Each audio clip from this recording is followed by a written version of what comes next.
Nah, selamat siang anak-anak semua. Siang. Nah, sebelum kita memulai materi pada siang hari ini, kita berdoa terlebih dahulu ya. Berdoa menurut kepercayaan masing-masing. Berdoa mulai. Berdoa selesai. Nah, sebelum kita lanjut ke materi, kita nyanyi dulu ya. Ya, Kak. Bisa dilihat, nanti bisa ditentukan. Pramuka siapa yang punya? Pramuka siapa yang punya? Pramuka siapa yang punya? Yang punya kita semua. Pramuka apakah lambannya? Pramuka apakah lambannya? Pramuka apakah lambannya? Lambannya tunas kelapa. Pramuka apa pedomannya? Pramuka apa pedomannya? Pramuka apa pedomannya? Trisatya jasa dharma. Nah, nanti begitu ya, bisa? Langsung saja, 1, 2, 3. Pramuka siapa yang punya? Pramuka siapa yang punya? Pramuka siapa yang punya? Yang punya kita semua.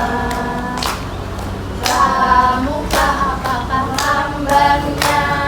Pramuka apakah lambannya? Pramuka apakah lambannya? Lambannya tunas kelapa. Pramuka apa pedomannya? Pramuka apa pedomannya? Pramuka apa pedomannya? Jasa dharma. Nah, sudah bisa lanjut ya, langsung saja ke materi yang akan dilanjutkan oleh Kak Mima.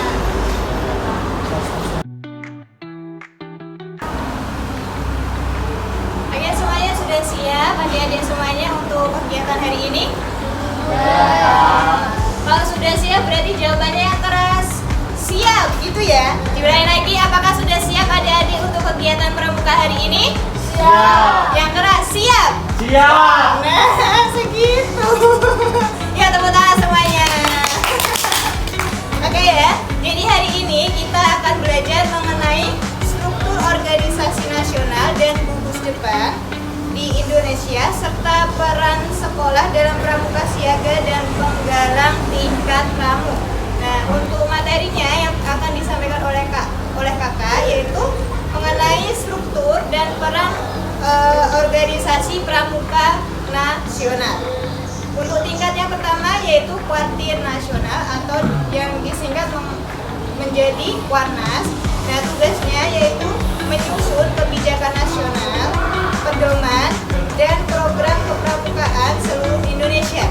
Jadi begini, untuk Kuartir Nasional di sini tingkatnya berada di pusat. Pusatnya di mana? Yaitu di Kota Jakarta. Nah, untuk Kuarnas di sini fungsinya yaitu di mana Kuarnas di sini menentukan apa saja sih peraturan-peraturan pramuka dari Sabang sampai Merauke, dari Aceh sampai Papua. Jadi semuanya sama rata peraturan-peraturan pramuka yang disiapkan ataupun dibentuk oleh Kuarnas di sini. Nah, kemudian yang kedua yaitu Kuartir Daerah atau yang disebut dengan Kuarda. Nah, fungsinya yaitu mengatur dan mengawasi pelaksanaan program pramuka di tingkat provinsi. Untuk Kuarda di sini kita pembagiannya berada di provinsi, tingkat provinsi. Biasanya untuk tingkat provinsi kegiatannya yaitu berupa jambore. Adik-adik di sini ada yang pernah ikut jambore atau tidak? Oh, tidak pernah. Ya. Jadi biasanya untuk Kuarda di sini jambore itu dilaksanakan pada tingkat provinsi. Nah, kemudian yang ketiga yaitu Kuartir Cabang atau Kuarca. Fungsinya yaitu menjalankan pembinaan di kabupaten atau kota dan membina gugus depan. Untuk Kuarca di sini itu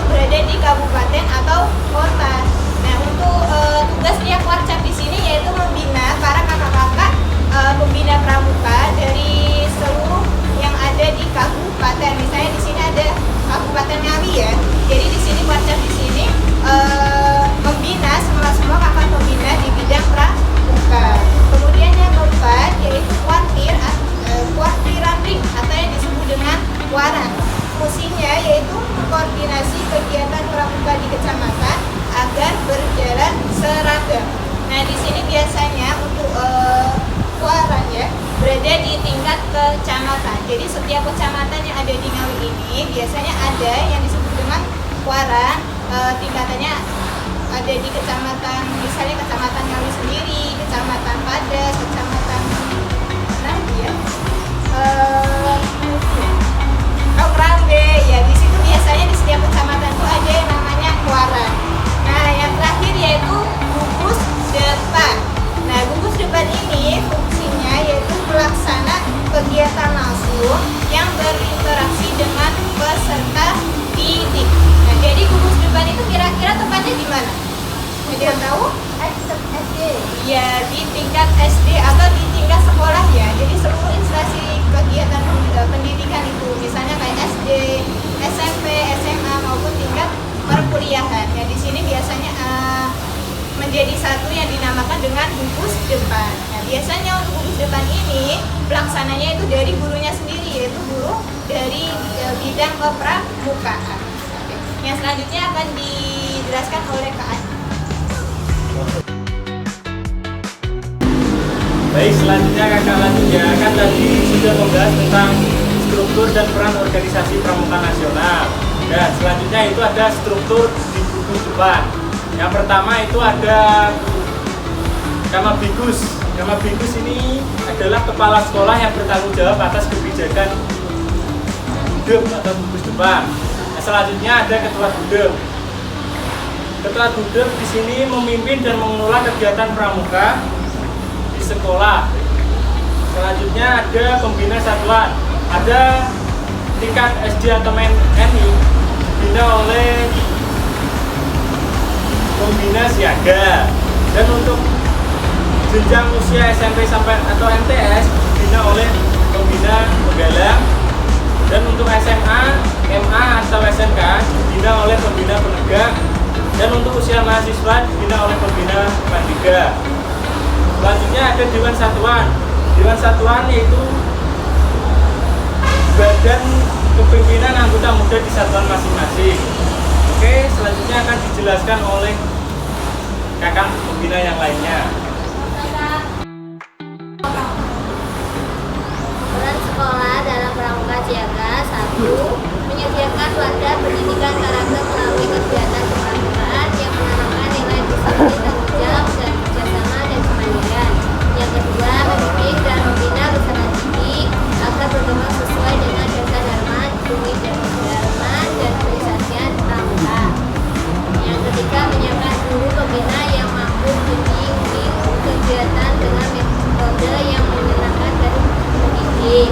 Yang keempat, menyelenggarakan kegiatan ini seperti latihan mingguan, perkemahan, dan pertemuan untuk melatih keterampilan. Yang kelima, menjadi mitra gerakan pramuka dalam membentuk peserta didik yang berkarakter, cinta tanah air, dan berjiwa sosial yang tinggi. Selanjutnya dilanjutkan Kak Aulia. Peran sekolah dalam pramuka penggalang pramuka. Peran sekolah yaitu yang pertama, mengembangkan program pembinaan. Sekolah dapat mengembangkan program-program pembinaan yang sesuai dengan tujuan pramuka penggalang pramuka, seperti meningkatkan keterampilan kepramukaan, kepemimpinan, dan kerjasama tim. Yang kedua, menyediakan sarana dan prasarana.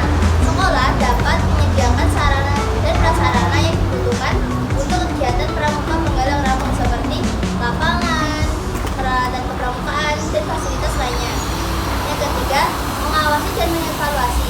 Sekolah dapat mengawasi dan mengevaluasi kegiatan pramuka penggalang pramuka untuk memastikan bahwa kegiatan tersebut berjalan sesuai dengan tujuan dan rencana yang telah ditetapkan. Baik, materi selanjutnya akan disampaikan oleh Kak Jody. Selanjutnya akan melanjutkan materi dari Kak Aulia.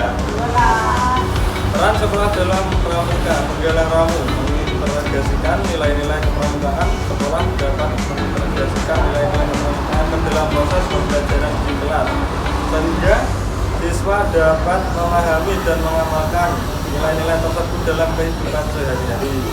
Mengembangkan kepemimpinan siswa, sekolah dapat memberikan kesempatan kepada siswa untuk mengembangkan kepemimpinan mereka melalui kegiatan pramuka penggalang ramu, seperti menjadi pemimpin grup atau anggota dewan penggalang. Bagaimana